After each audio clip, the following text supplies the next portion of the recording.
You hear all kinds of trash talk about the .38 special until you're standing behind one that's properly loaded.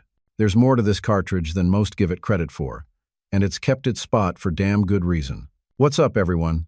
This is Ted from Line 45, and today, we're digging into the real story behind the .38 special, why it still matters, what folks keep getting wrong about it, and why it refuses to fade out like everyone keeps predicting. Before I start, I would really appreciate it if you would push those buttons below, the subscribe button, the notification bell, all of them. This is not necessary, but those little clicks help a brother out. Plus, it pushes me to give you more valuable car-related content on your screen. Now, buckle up, and let's get back to the video. It wasn't always a low-power round. People these days hear .38 special and think of a soft-shooting granny gun or some dusty antique sitting in a sock drawer. But when this cartridge hit the scene in 1898, it was a direct answer to a combat failure, and it was built to fix it. Back then, U.S. troops were stuck with the .38 Long Colt during the Philippine-American War, and that round just couldn't put down Moro fighters who were charging with bolos even after being hit multiple times. That's not a myth. That's documented military history. So the Army went back to the drawing board, and out came the .38 Special, which was built longer to handle more powder, heavier bullets, and better stopping potential. Originally designed for black powder loads, the .38 Special evolved quickly into a smokeless powder cartridge. It launched a 158-grain lead round nose slug at roughly 850 feet per second, which was a solid step up from the Long Colt's weaker performance. Lawmen across the country picked it up. So did the military, for a short stretch, and later, it became the standard sidearm cartridge for American police departments well into the 1980s. I've handled old police trade-ins, shot vintage revolvers, and you can feel the history baked into the frame. The .38 Special was never built to be flashy. It was built to do a job, and for decades, it did it better than anything else you could carry on your belt. Before we dive into where it stands today, you've got to respect where it started. This round wasn't born weak. It was born out of necessity. Snub-nose myths. Walk into any gun shop in America and look behind the counter. You'll still see .38 special snubbies in the case, right next to the polymer Wonder 9s. That's not nostalgia. That's practicality. There's a reason the Smith & Wesson J-frame, Ruger LCR, and old-school Charter Arms models keep showing up in concealed carry rotations. They're dead simple, reliable, and built around a round that still punches above its size. You don't carry a snub-nose .38 for high capacity. You carry it because it fits in a pocket, doesn't snag on the draw, and fires every time you pull the trigger. No safeties, no slide to rack. In high-stress situations, simplicity matters more than features. A 5-shot revolver might not win a magazine dump contest at the range, but when it comes to real-world carry, it's got its place, and for some folks, that's exactly what they're looking for. I've carried a Model 642 Appendix style, ankle-carried a Taurus 85, and taught new shooters with an LCR. There's something about putting 5 rounds of .38 Special into a shooter's hand and watching them actually control it. You don't need a combat grip or competition stance, just draw and fire. Critics say it's outdated. What they miss is that simplicity is timeless. The .38 Special snub might be old school, but it's still one of the most practical tools for self-defense. You're not undergunned if you know how to shoot it, and most threats aren't sticking around past shot number 2 anyway. The real power behind +P loads. Anytime someone says the .38 Special is too soft for serious use, I ask them what load they're basing that on. Because if all you've shot is standard pressure 130-grain FMJ out of a 2-inch snub, then sure, it's going to feel like a puff of smoke. But that's not where the .38 Special shows its teeth. You step into +P territory, and you're looking at a whole different cartridge. +P means increased pressure, which is roughly 10 to 15% higher than standard. It's not some marketing thing. SAMI rates standard .38 Special at 17,000 psi and +P at 20,000 psi. That's enough to push a 125-grain hollow point close to 1,000 feet per second out of a 4-inch barrel and around 850 to 900 FPS from a snub.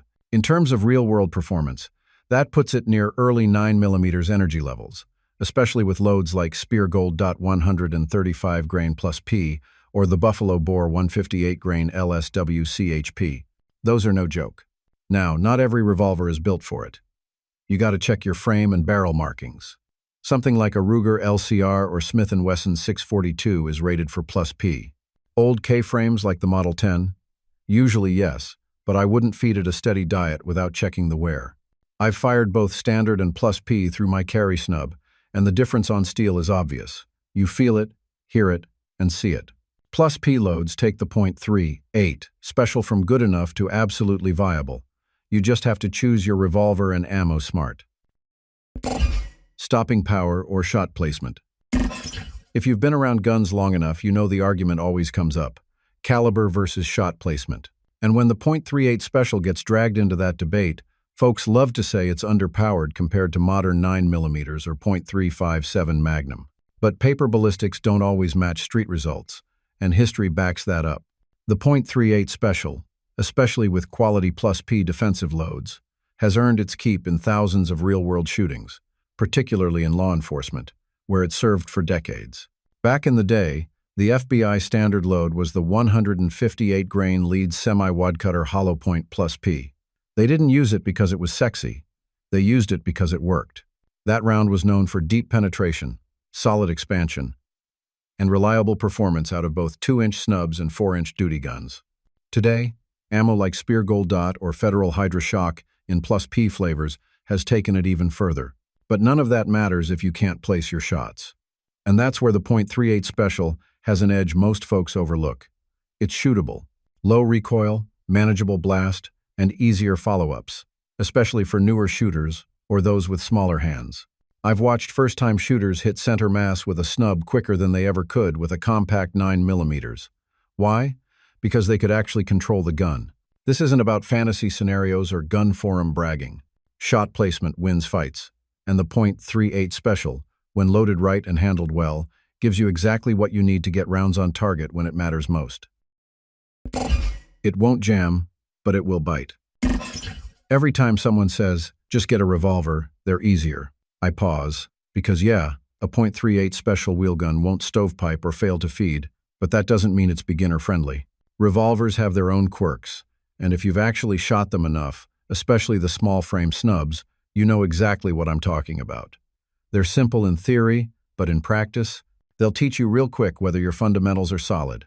Let's start with trigger pull. Most double-action .38s have around a 10 to 12-pound pull. It's long, it's heavy, and it doesn't reset until you let it all the way out. It takes deliberate work to shoot fast and accurately under stress. Now add a 2-finger grip frame, a short sight radius, and a gun that weighs maybe 15 ounces unloaded. You miss your grip or yank that trigger, and your group's going wide fast. Then there's recoil. Everyone thinks a .38 soft until they run plus P loads through a 642 airweight or an LCR. That snap isn't unbearable, but it's sharp. After a full box of defensive ammo, your hand's going to feel it, especially with those skinny factory grips. Even as someone who shoots a lot, I find it takes extra effort to keep things tight with a featherweight revolver. So no, it won't jam. But it will punish bad form, expose flinches, and humble cocky shooters fast. Revolvers reward discipline. The .38 special is a no-nonsense teacher, and not everyone's ready for class. Why revolver guys still love the .38 special. You start reloading to save money, but you stick with it because it makes you a better shooter. And if there's one caliber that's damn near perfect for hand loading, it's the .38 special. Straight-walled, low-pressure, easy-to-find brass, and it works in everything from a snub-nosed J-frame to a full-size target revolver. Ask any wheelgun guy who reloads, and 9 times out of 10, they've got a dedicated .38 setup on their bench. I've been hand-loading .38 special for years, and there's a reason I always come back to it. It's forgiving.